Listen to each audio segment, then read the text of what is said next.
In the summer of 1845, a smell began drifting across the Irish countryside that survivors would describe for the rest of their lives. It was the smell of rot, of entire fields collapsing overnight into black, stinking mush. Within weeks, the only food that millions of people depended on for survival had simply ceased to exist. Over the next 7 years, roughly 1 million people starved to death. Another million fled on ships so overcrowded and disease-ridden, they became known as coffin ships. And at the center of all of it was a lumpy, dirt-covered root vegetable that most of Europe had refused to eat just 100 years earlier. The Andes, where it all began. But to understand how a potato destroyed a nation, you first have to understand how a potato built a civilization. And for that, we need to go back. Way back. About 8,000 years back, to the most inhospitable mountain range on Earth. The Andes Mountains of what is now southern Peru and Bolivia sit at altitudes above 12,000 feet. The air is thin. The nights are brutal. The soil is rocky and windswept and not particularly interested in growing anything. And yet, scattered across those slopes, wild potato plants clung to life in the cracks between stones like they had something to prove. These were not the potatoes, you know. They were small, some no bigger than a walnut, and they were genuinely toxic. Wild potatoes produce compounds called glycoalkaloids, solanine and tomatine, that cause nausea, vomiting, cramps, and in high enough doses, death. Eating these things raw was not just unpleasant. It was a medical emergency waiting to happen. The indigenous peoples of the Andes had figured that out the hard way. Many generations of the hard way, in fact. But they had also figured out something that would change the course of human agriculture forever. They discovered that if you soaked wild tubers in cold mountain streams for several days, the running water would leach out a significant portion of the toxins. And if you then exposed those soaked potatoes to repeated cycles of freezing and thawing, which the Andes provided free of charge every single night, you could break down the remaining harmful compounds entirely. It was a painstaking, multi-day process that required patience, experimentation, and a sophisticated understanding of chemistry that these ancient farmers would never have described in those terms. They were not thinking about alkaloid degradation pathways. They were thinking about not dying. But it worked. And over thousands of years, through careful selection of the least bitter tubers and deliberate replanting of the mildest specimens, Andean farmers slowly bred the poison out and the starch in. They did not know the word genetics. They were practicing it anyway. The Inca Empire and the potato. By the time the Inca Empire rose to power across western South America in the 1400s, the potato had been transformed into something extraordinary.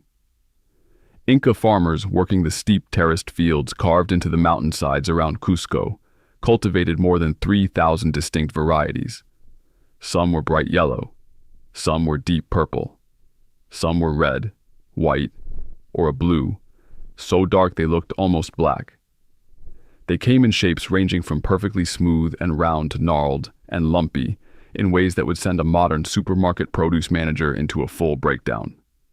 Each variety was suited to a specific altitude, a specific soil, a specific microclimate.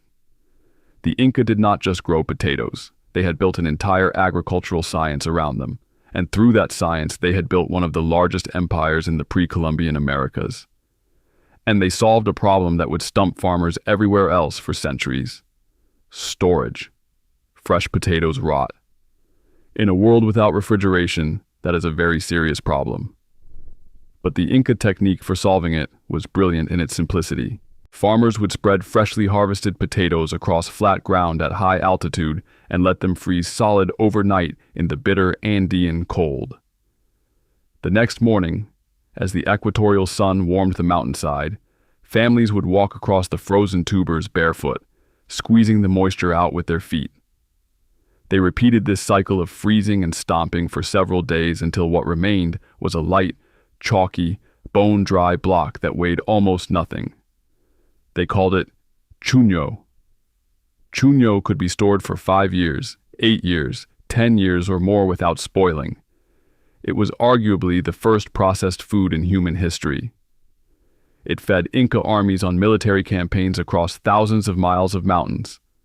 It sustained entire cities during lean harvest years. The Inca measured time partly by how long it took to cook a pot of potatoes, and they measured distance partly by how much chuño a traveler needed to carry between 2 points. This was not a side dish. This was the foundation of an empire. Europe's ridiculous rejection. The people who would eventually introduce the potato to the rest of the world had absolutely no appreciation for any of this. When Spanish conquistadors arrived in South America in the 1530s, they were looking for gold and silver. They found both in staggering quantities. What they barely noticed, what they absolutely did not value, was the ugly little tuber that the people they were systematically conquering ate at nearly every meal. Spanish soldiers did eventually bring potatoes back to Europe, sometime around 1570. But nobody was particularly excited. There were no celebrations, no royal proclamations. Potatoes were handed out to sailors on long voyages to prevent scurvy and donated to hospitals as food for the sick and the poor. Which, if you think about it, is a remarkable way to introduce one of the most important crops in human history. Here is some food we give to dying people. Enjoy. The Spanish crown was busy counting Inca gold. They had absolutely no interest in a vegetable.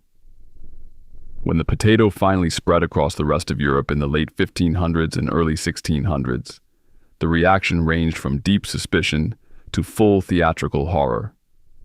And you have to understand the context to appreciate just how spectacular this rejection was.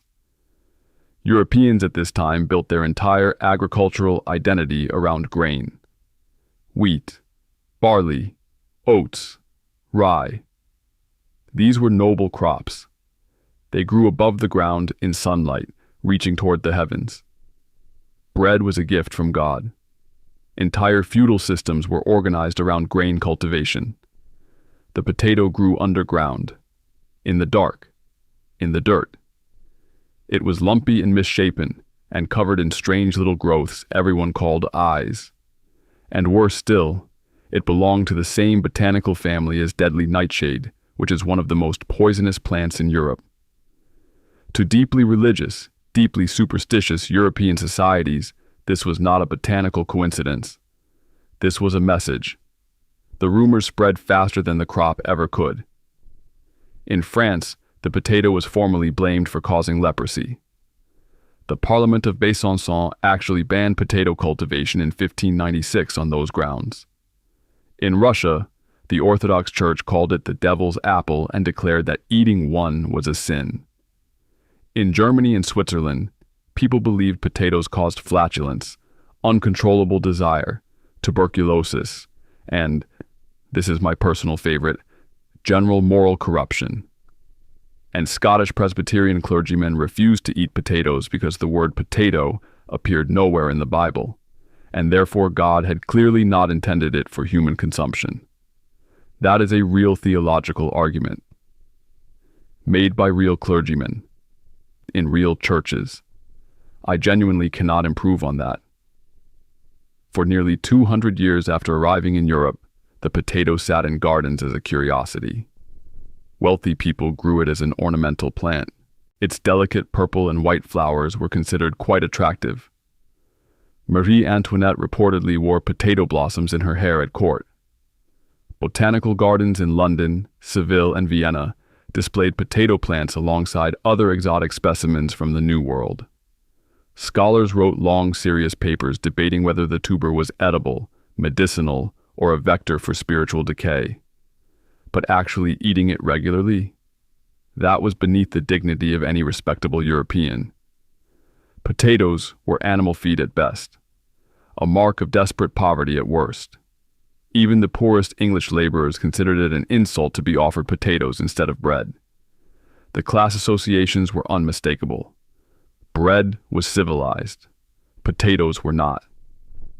The kings, who forced it through. For a while, the potato seemed completely stuck. A rejected, misunderstood crop growing in the margins of European agriculture while millions of people went hungry around it. And then, a Prussian king got involved. Frederick II, known to history as Frederick the Great, ruled Prussia from 1740 to 1786, and he had a very specific problem. His country kept getting dragged into devastating wars, and enemy armies kept burning Prussian wheat fields to starve the population into submission. Grain was easy to destroy. You just set fire to it. But a crop that grew underground, completely hidden beneath the soil. An invading army could march directly over a potato field without ever knowing that dinner was 6 inches below their boots. Frederick saw the military potential immediately. In 1756, he issued what became known as the Kartoffelbefehl, which translates to the potato order, commanding Prussian peasants to plant potatoes or face consequences that included, and I want to be precise here, having their ears and noses cut off. The peasants were not enthusiastic. According to one widely repeated account, villagers in Kolberg sent a message to the king saying that potatoes had neither smell nor taste, and that not even dogs would eat them. Frederick was not amused, but he was clever. According to legend, he tried a completely different approach. He planted a royal potato garden on the outskirts of Berlin, and stationed uniformed soldiers around the perimeter to guard it. The message was obvious without being spoken. If the king himself needed armed guards to protect these plants, they must be worth an enormous amount. Prussian peasants began sneaking in at night to steal seed potatoes for themselves, which, according to the story, was exactly what Frederick had intended all along. Whether every detail of this legend holds up under historical scrutiny is debated. The result is not. Within a single generation, the potato had become a staple crop across Prussia and much of northern Germany. Meanwhile, across the border in France, a man named Antoine Augustin Parmentier was fighting a similar battle with considerably more flair. Parmentier was a pharmacist who had served in the French army during the 7 Years' War and been captured by Prussian forces. During 3 years of imprisonment, his captors fed him almost nothing but potatoes. Day after day, meal after meal. He did not die.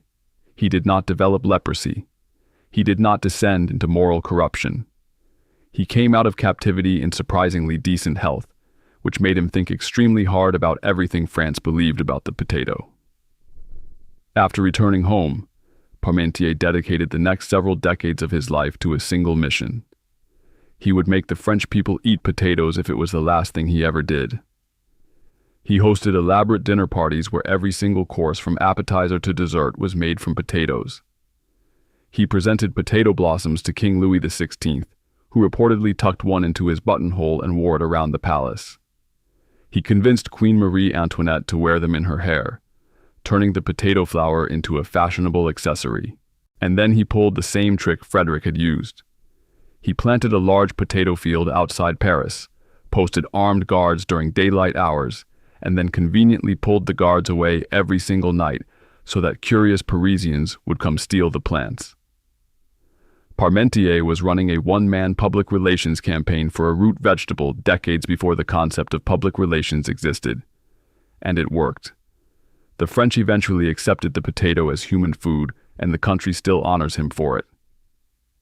The classic dish Hachi Parmentier bears his name. There is a Paris metro station named after him, a boulevard, a hospital. The man gave his life to a potato, and France gave his name back to history. Honestly, there are worse legacies. Ireland and the perfect storm. But while France and Prussia were slowly warming to the potato through royal endorsements and elaborate cons, something very different was happening across the English Channel. Something that would end in catastrophe. Ireland in the 1700s was under British rule, and the vast majority of Irish land was owned by English and Anglo-Irish Protestant landlords, who often lived in England and never set foot on the estates they controlled. Irish Catholic peasants, who made up the overwhelming majority of the population, were tenant farmers working tiny plots on land they did not own and could be evicted from at any moment. British policies had systematically restricted what Irish Catholics could inherit, what they could buy, and how much land they could rent. Families were pushed onto smaller and smaller plots of increasingly marginal, rocky, boggy soil. Many survived on just 1 or 2 acres. For that situation, the potato was almost eerily perfect. 1 acre of potatoes could produce enough food to feed a family of 6 for an entire year. No other crop came close. The potato grew in poor soil where grain would fail. It grew in the wet, cool Irish climate that made wheat and barley unreliable. You did not need a plow, a horse, or a mill. You needed a spade, some seed potatoes, and enough rain, which Ireland has never lacked. A family could survive on potatoes and buttermilk and almost nothing else. The nutritional balance, as it turns out, was actually reasonably complete. Potatoes provided carbohydrates, vitamin C, vitamin B6, potassium, and even some protein. Buttermilk added calcium and fat. It was not glamorous, but it worked. And it worked so well that Ireland's population exploded from roughly 3 million people in 1700 to over 8 million by 1840. The potato made that growth possible, and it also made what came next possible. Because there was a catastrophic flaw buried inside all of this, and anyone who understood agriculture could see it. Nearly all of Ireland's potatoes came from a single variety called the Irish lumper, not several varieties, not dozens. 1. Every potato field in every county in the entire country was genetically identical to every other potato field. If a disease could kill one plant, it could kill every plant in Ireland at the same time. There was no genetic diversity, no resistant variety waiting in reserve, no plan B. The entire food supply of an entire nation rested on one genetic line of one crop, and the clock was already ticking. Ireland just could not hear it. The famine.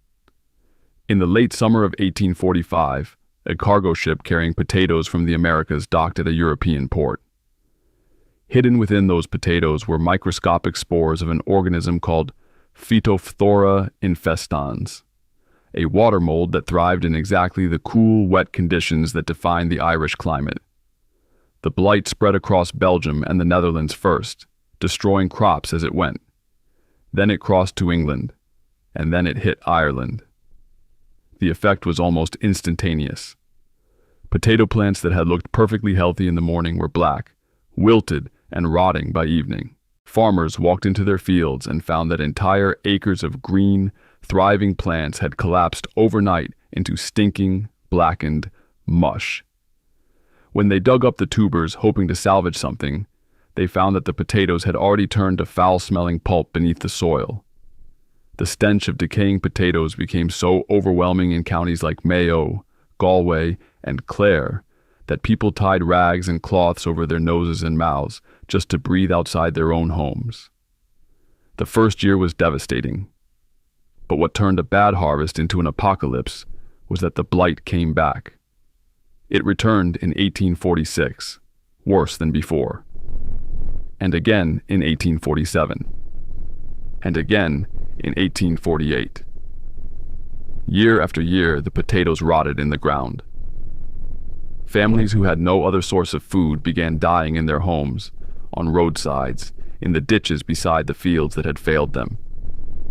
Typhus, cholera, and dysentery swept through the weakened population. Entire villages in the west of Ireland were depopulated. Workhouses built to hold a few hundred people crammed in thousands. Mass graves filled behind them. Between 1845 and 1852, roughly 1 million Irish people died of starvation and the diseases that followed it.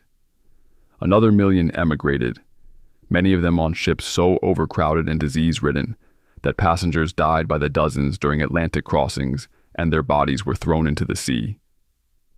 Ireland's population dropped by roughly 25% in less than a decade. And here is the number that should stop you cold. Nearly 180 years later, the population of Ireland is still lower than it was before the famine struck. The British government's response made everything worse. While Irish families starved, Ireland continued to export grain, butter, and livestock to England under armed military escort. Relief programs were slow, underfunded, and attached to humiliating conditions. Starving men were made to perform hard labor, building roads to nowhere, in exchange for wages too small to buy the food that was rapidly becoming unaffordable anyway. Charles Trevelyan, the senior British Treasury official overseeing famine relief, described the catastrophe as the judgment of God on a morally inferior people and argued that too much aid would create dependency. He wrote those words in official government correspondence. Not in private. In official correspondence. The famine was not simply a natural disaster. It was a natural disaster made catastrophically worse by political indifference and deliberate policy choices. The potato had lifted Ireland up. The blight and the government that looked away brought it crashing down in the most horrific way imaginable. The aftermath and the diaspora. And the consequences did not stay on the island. The million Irish immigrants who fled the famine did not simply disappear. They reshaped the world they landed in. Massive waves poured into Boston, New York, Philadelphia, and Baltimore, where they faced discrimination, poverty, and anti-Catholic hostility, and where they also built communities, labor movements, and political machines that would reshape American politics for the next century and a half. Irish immigrants settled in Liverpool, Glasgow, Melbourne, and Toronto. They carried with them a generational anger toward the British government that would fuel Irish nationalist movements for decades and eventually contribute to Irish independence in 1922. The Great Famine did not just empty Ireland. It planted Irish communities, Irish culture, and Irish grievances across the English-speaking world. And the reverberations of that scattering are still visible today. Here is the part of this story that surprises people. The famine did not destroy the potato's reputation. It proved beyond any reasonable doubt how indispensable the crop had become. The lesson the world took from Ireland was not that potatoes were too dangerous to grow. The lesson was that you should never stake everything on a single genetic variety. Breed for resistance. Diversify. Grow more types. Agricultural scientists established seed potato programs to ensure genetic diversity. The disaster that nearly destroyed Ireland became the catalyst for a new era of scientific potato farming. The potato takes over the world. And the potato kept expanding. Russia had been fighting its own version of this battle for decades.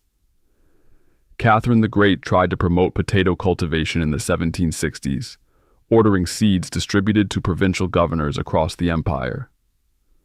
Russian peasants resisted so violently that historians now call the resulting upheaval the Potato Riots, where entire villages rose up against government officials trying to make them grow the crop. Peasants burned potato fields and attacked the bureaucrats who planted them. It did not last. A combination of government pressure, agricultural reform, and simple hunger eventually won out. By the early 1900s, Russia had become one of the largest potato producers in the world. Rural communities gave the potato a telling new nickname. They called it the second bread. In China, European traders had introduced the potato during the 17th century, but it remained a minor curiosity for a long time. That changed when Chinese farmers in the mountainous interior provinces of Yunnan, Sichuan, and Guizhou discovered that potatoes could thrive at altitudes and in soils where rice paddies and wheat fields were simply impossible. The potato filled a gap no other crop could. By the mid-20th century, China had become the largest potato producer on Earth, growing over 90 million metric tons per year. India followed. British colonial officials introduced the potato to the subcontinent in the late 1700s, and once Indian farmers adopted it, production grew rapidly. Today, India is the second largest potato producer on the planet. feeding hundreds of millions of people. The crop has become so embedded in Indian cuisine that many people forget it is not native to the region at all. Across Africa, countries in the East African highlands, Kenya, Ethiopia, Rwanda, Uganda, adopted potato cultivation during the 20th century and discovered it performed exceptionally well in their cool highland climates. The United Nations has called the potato one of the most important tools for fighting hunger and malnutrition in the developing world. Globally, the potato is now the fourth most important food crop on the planet, behind only wheat, rice, and corn. More than 300 million metric tons are produced every single year across more than 150 countries. The potato today. The sheer scale of what we do with potatoes today would stun an Inca farmer into complete silence. French fries, which likely originated in Belgium or France sometime in the late 1700s, are now a multi-billion-dollar global industry. The potato chip, which legend says was invented in 1853 by a frustrated chef in Saratoga Springs, New York, who sliced potatoes paper thin to spite a difficult customer, became its own enormous industry. McDonald's alone uses more than 3 billion pounds of potatoes annually just for their fries. Potato starch is used in manufacturing to make paper, textiles, adhesives, and biodegradable plastics. Vodka has been produced from potatoes in Poland, Scandinavia, and Russia for centuries. During the Second World War, German industrial chemists figured out how to convert potato starch into synthetic rubber for military vehicle tires when natural rubber supplies were cut off. The potato shows up in pharmaceuticals, cosmetics, and animal feed. In 1995, the potato became the first vegetable ever grown in outer space. NASA and the University of Wisconsin successfully cultivated potato plants aboard the Space Shuttle Columbia as part of research into future long-duration space missions. If humanity ever establishes permanent colonies on the Moon or Mars, agricultural scientists believe the potato will almost certainly be among the very first crops planted. It grows in poor, mineral-heavy soil. It produces more calories per acre than any grain crop. It stores well in harsh conditions. It provides a broad range of essential nutrients. The same qualities that made the potato indispensable in the Andes 8,000 years ago make it the leading candidate for feeding human beings on another planet. Think about that for a moment. A crop that the Spanish considered beneath their notice, that the French officially blamed for leprosy, that the Russians called the devil's fruit, that Scottish clergymen refused to eat because it was not mentioned in the Bible, is now the leading candidate for the first food humans will grow on Mars. The potato started as a small poisonous weed clinging to rocky slopes above the clouds in South America.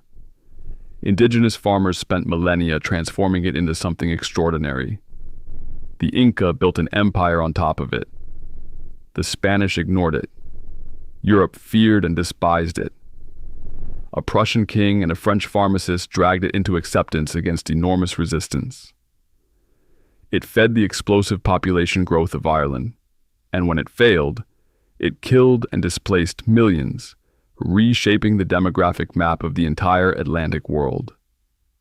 It survived its worst catastrophe and went on to become one of the most important crops in human history, grown on every inhabited continent, and soon, possibly, on another world entirely. Not bad for a lumpy root vegetable that nobody wanted. If you enjoyed this video, hit subscribe and drop a comment telling us which part of the potato's history surprised you most. Was it the Inca Chuño, the Scottish clergy, or the fact that we might grow potatoes on Mars? Let us know. And make sure to like the video so more people can